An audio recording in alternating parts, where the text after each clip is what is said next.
الحمد لله وكفى وسلام على حبيبه المصطفى أما بعد فأعوذ بالله من الشيطان الرجيم بسم الله الرحمن الرحيم سبحان الذي أسرى بعبده ليلا من المسجد الحرام إلى المسجد الأقصى الذي باركنا حوله لنريه من آياتنا إنه هو السميع البصير صدق الله مولانا العظيم۔ بارگاہ رسالت معاذ صلی اللہ علیہ وسلم میں درود پاک کا ہدیہ پیش کریں۔ اللهم صل على سيدنا ومولانا محمد معدن الجود والكرم وآله وأصحابه الكرام وابنه الكريم وبارك وسلم صلاة دائمة سرمدا أبدا۔ عزیزان گرامی وقار، جن حالات میں آج ہم جمعہ کی نماز ادا کرنے آئے ہیں، دنیا بھر میں قبلہ اول بیت المقدس کے معاملے کو لے کر ایک عجیب ماحول پیدا ہو چکا ہے۔ دنیا دو دھڑوں میں تبدیل ہے آج، اور یقیناً کیوں نہ اثر کرے کہ میرے آقا صلی اللہ تعالی علیہ وسلم نے ارشاد فرمایا، بیت المقدس جس زمین پر آباد ہے، حضور پاک صلی اللہ علیہ وسلم کے فرمان علی شان کا مفہوم ہے سید البقاع، یعنی زمین کا جو سردار علاقہ ہے وہ بیت المقدس کا علاقہ ہے۔ مسجد اقصی جہاں پر آباد ہے اس کو سید البقاع کہا گیا ہے، اور یہ بھی روایت میں ملتا ہے سید الصخرہ، گنبدوں میں اگر کوئی سردار گنبد ہے تو وہ بیت المقدس کے لیے کہا گیا ہے۔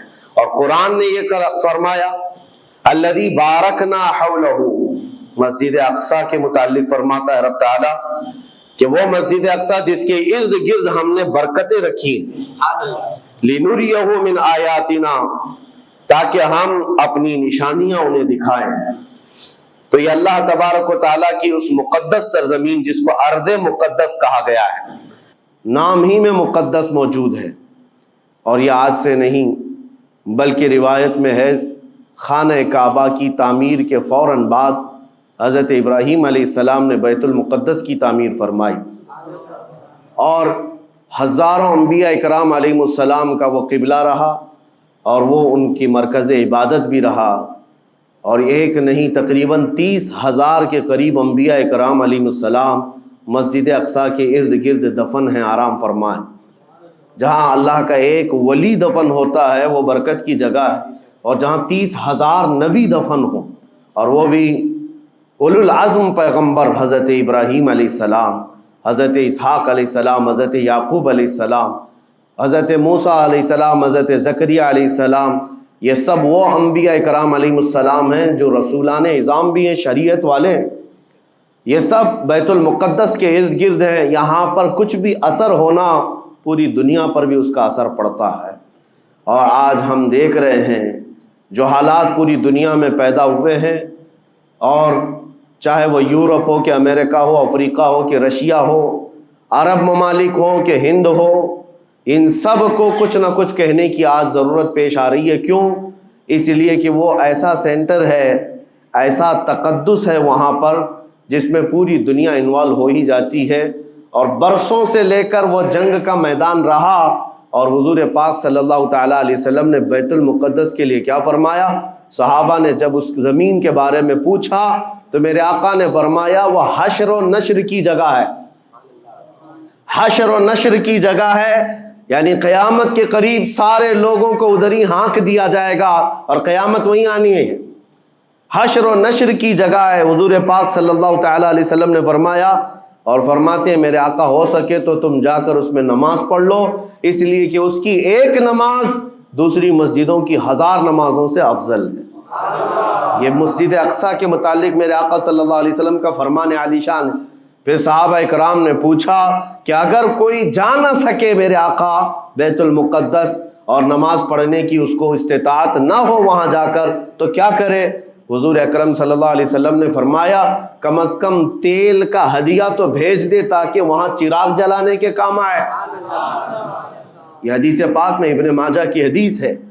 نبی کریم صلی اللہ تعالیٰ علیہ وسلم کے اس فرمان علی شان کے مطابق میں آج آپ تمامی حضرات سے یہ گفتگو کرنا چاہوں گا کہ میرے عزیزوں، یہ صرف فلسطین اور اسرائیل کا مسئلہ نہیں ہے، یہ اسلام اور کفر کا مسئلہ ہے، اور پوری دنیا کے لیے ہے، پوری دنیا کے لیے اگر وہ حقیقت کی نگاہیں رکھتی ہیں، چاہے وہ کسی بھی قوم سے وابستہ ہو، چاہے وہ کوئی بھی دین اور دھرم سے تعلق رکھتے ہو، میں ان سے کہتا ہوں اگر اینک تمہارے اوپر جھوٹ کی نہیں پڑی ہے تو آنکھیں کھول کر دیکھ لو ظلم اور بربریت کس جگہ ہے اور حق کے لیے لڑنے والے کون ہیں۔ یہ ہر ایک منصف مزاج آدمی بھی آج پہچان سکتا ہے کہ کون نہتہ مارا جا رہا ہے اور کون سپر پاور طاقت پر کھڑے ہو کر اپنے مظلوم ہونے کا دعویٰ کر رہا ہے۔ ہر دنیا کا انصاف پسند آدمی آج بول سکتا ہے، لیکن یہ دور بھی امتحان کا ہے۔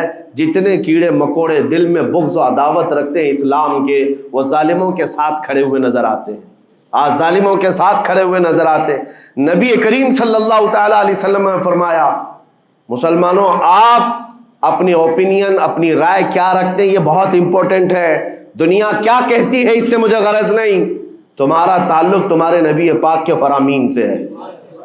خبردار خبردار تم کبھی ان ظالموں کی حمایت میں نہ آنا، ورنہ قرآن کہتا ہے وَلَا تَرْكَنُوا، اللہ تعالیٰ فرماتا ہے اس طرف تم توجہ بھی مت کرنا، جھکاؤ بھی مت رکھنا، جس طرف ظالم گئے، جس طرف ظالم گئے ہیں اس طرف جھکاؤ بھی مت رکھنا۔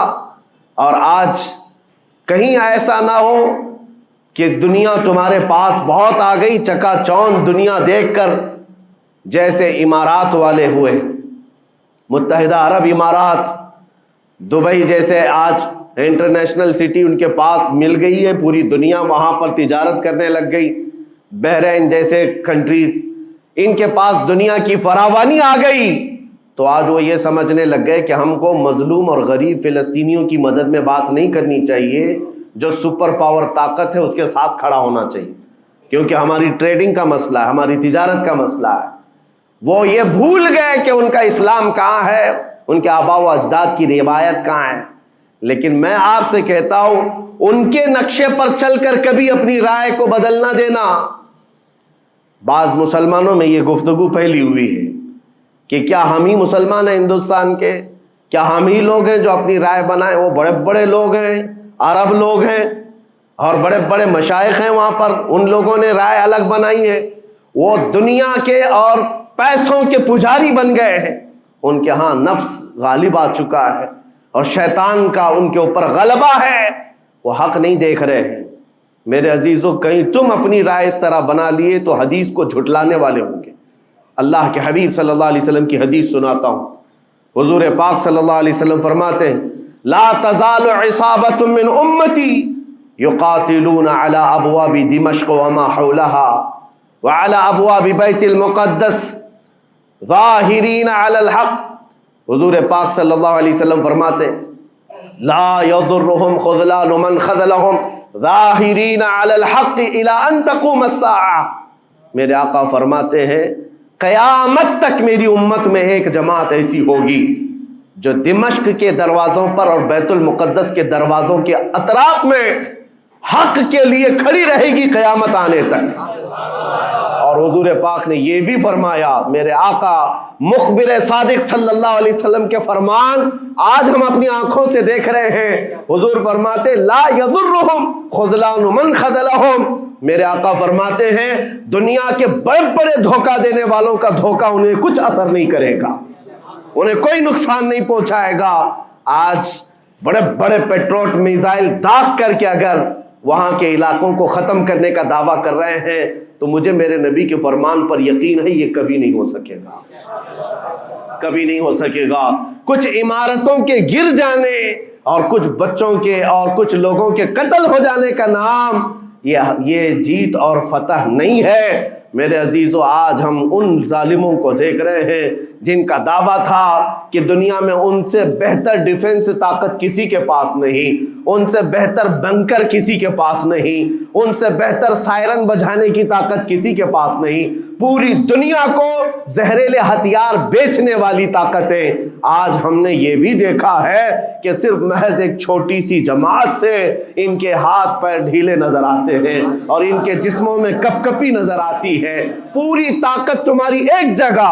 میں ابھی چند دنوں قبل عمرہ میں تھا جب یہ پڑھ رہا تھا کہ ایک چھوٹی سی جماعت جس کو پوری انٹرنیشنل دنیا مل کر کے آتنکواد گھوشت کرتی ہے, امریکہ ہو, یو کے ہو اور دوسری بہت ساری طاقتیں, وہاں پر فلسطینیوں کی حمایت میں لڑنے والے ان مجاہدین کو یہ آتنکواد کہتے ہیں, ٹیررسٹ کہتے ہیں. جو اپنے چھوٹے سے علاقے کو بچانے کے لیے اپنی جانیں دے رہے ہیں وہ آتنکواد ہیں, وہ ٹیررسٹ ہیں. ان کے پاس کھانے پینے کی چیزیں نہیں رہ گئی, ان کی کرنٹ سپلائی بند کر دی گئی, ان کا پانی بند کر دیا گیا, پھر بھی وہ آتنکواد ہیں. میرے عزیزو, یہ دنیا کا دغلا معیار دیکھو آپ. رشیا پورے یوکرین کو تباہ کرتا رہا, پورا راکھ میں بدل دیا. ان ظالم کتوں کی زبان پر کبھی نہیں آیا کہ رشیا آتنکواد ہے یا رشیا ٹیررسٹ ہے. یہ میڈیا میں بھونکتے رہے رشیا اور یوکرین کی وار چل رہی ہے, زمین کا مسئلہ ہے. ارے ہزاروں لوگوں کو رشیا راکھ میں بدل کر رکھ چکا ہے. کیوں نہیں بولتے اس کے متعلق, کیوں نہیں کہتے کہ وہ آتنکواد ہے؟ اس لیے کہ یہ ظالم دجالی میڈیا جتنے ہیں انہیں پتا ہے ان کے باپ داداؤں سے بڑی طاقت اس کے پاس موجود ہے.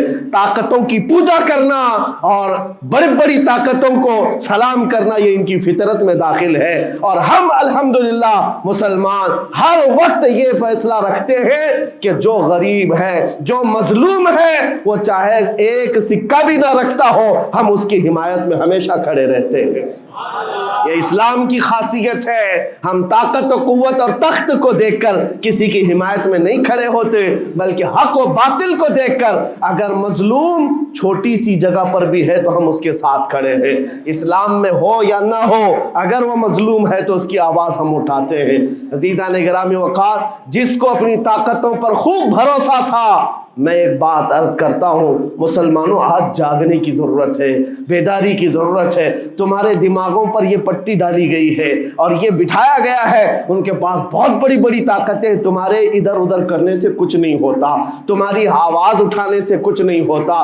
رب تبارک و تعالیٰ نے تمہیں یہ ظاہر کر دیا کہ میں ابھی پڑھ رہا تھا اس چھوٹے سی علاقے میں غزہ پٹی میں بڑی بڑی دنیا کی 4 تنظیمیں, خفیہ خبر رساں ایجنسیاں موجود ہیں جو ان کی خفیہ خبریں ہر وقت پہنچاتی ہیں. وہ اسرائیل کی بھی ہے, امریکہ کی بھی ہے اور سعودی عرب کی بھی ہے اور ایجپٹ کی بھی ہے. 4 بڑے بڑی کنٹریز کی خفیہ ایجنسیاں کام کر رہی ہیں اور سب کی سب خفیہ خبر رساں ایجنسیاں فیل ہو گئی, ناکام ہو گئی. اس کے باوجود اسرائیل کے درندوں کو یہ وحشتناک چیز دیکھنی پڑی. دنیا آج اس میں حیرت میں ہے کہ ایسا کیسے ہو گیا, ایسا کیسے فیل ہو گیا, یہ سسٹم کیسے کام نہیں کر سکا, ہمیں پہلے سے اطلاع کیسے نہیں ملی. میں قرآن پڑھ کر کے بتاتا ہوں, میرا رب فرماتا ہے وَمَكَرُوا وَمَكَرَ اللَّهُ وَاللَّهُ خَيْرُ الْمَاكِرِينَ. کافر منصوبہ بناتے ہیں اور اللہ خفیہ تدبیر کرتا ہے اور اللہ کی خفیہ تدبیر غالب آتی ہے.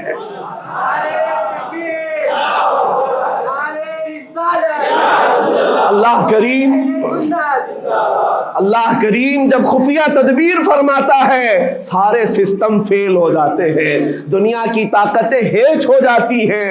آپ کبھی یہ مت سمجھنا کہ دنیا کے پاس بہت بڑی طاقتیں ہیں. نہیں مسلمانوں, ایمان اس کا نام نہیں ہے. اقبال نے بہت پہلے کہا تھا اللہ کو پامرد یہ مومن پہ بھروسہ, ابلیس کو یورپ کی مشینوں کا سہارا. ان کے پاس یورپ کی مشینوں کا سہارا ہے لیکن مسلمان کو اپنے رب کی طاقت پر بھروسہ ہے. میرا رب غالب حکمت والا ہے اور وہ قدرت والا ہے. جس وقت رب تعالیٰ چاہے, کیا آپ نے تاریخ نہیں پڑھی, وہ اگر اپنے نبی کی حفاظت کرنا چاہے تو مکڑی کے جال سے حفاظت کرتا ہے, کبوتری کے انڈوں سے حفاظت کرتا ہے. وہ اپنے حبیب کی حفاظت کرنا چاہے اور کسی نبی کی حفاظت کرتا ہے, مچھلی کے پیٹ میں رکھ کر کے یونس کی حفاظت کر رہا ہے اور ابراہیم علیہ السلام کو آگ میں ڈال کر کے بھی اس تپش سے بچا بچا رہا ہے، اور اسماعیل علیہ السلام کی گردن پر چھری چل رہی ہے، پھر بھی اس چھری سے بچانے والا مولا کون ہے؟